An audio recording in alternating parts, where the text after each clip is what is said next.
आसंता January 18 रे सिमिलपाल बनखंड आरंभ हेब पक्षी गणना।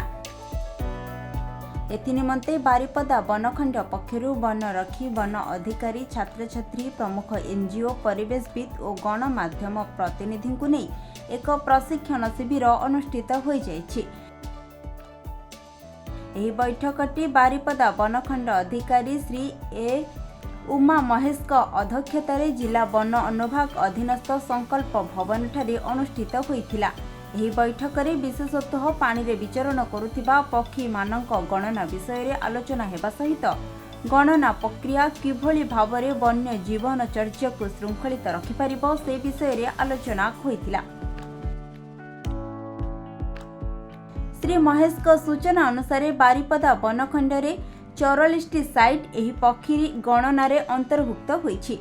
चलित वर्ष एही प्रक्रिया रे छात्र छात्री और गणमाध्यम प्रतिनिधि को मध्य शामिल कराजिबा पई योजना कराଯାଇଛି।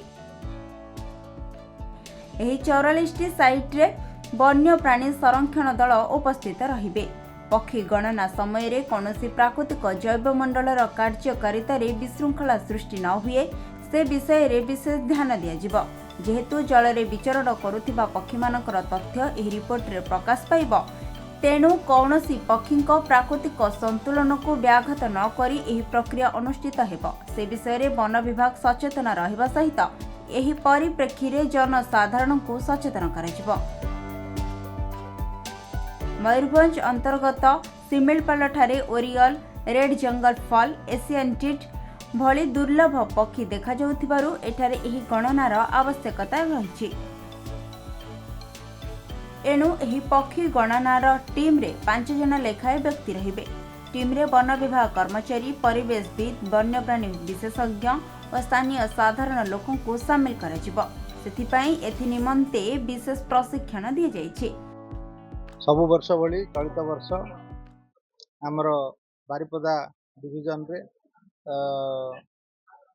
वाटरफॉल सेंसस कार्यक्रम आमर बर्तमान हेबाकू जाउछि।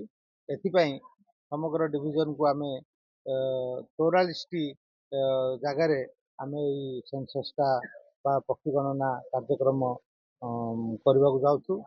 एथिरे आमे समस्त वन कर्मचारी एवं एनजीओ स्टाफ आउ मीडिया भाई माने एवं स्कूल स्टूडेंट्स को इन्वॉल्व करिकी ए पक्षी गणना कार्यक्रम प्रस्तुति बैठक आज कर पक्षी गणना संबंधी जेते प्रकार तथ्य अच्छी आ किभली गणा जीवो को फॉर्म यूज करा जीवो एवं कार्य किभली सुरुखुरे संपादन करा जीवो ता विषय पुंखानुपुंख आलोचना करा जाई समस्त को गोटे मॉक ड्रिल करा जाई आज पक्षी गणना संबंधी समस्त ब्राउचर्स प्रदान करा जीवो एवं समस्त को आलोकपात करा जीवो जे विभिन्न प्रकार जो पक्षी आमर मयूरभंज डिस्ट्रिक्ट रे किबा बाहर विदेश पक्षी आमर जहाँ भी आसी तार गणना किभली सुरुखुरे हेबो तार माने आज मॉक एक्सरसाइज कार्यक्रम चली आमर प्रति वर्ष भली सकाळ 6टा रु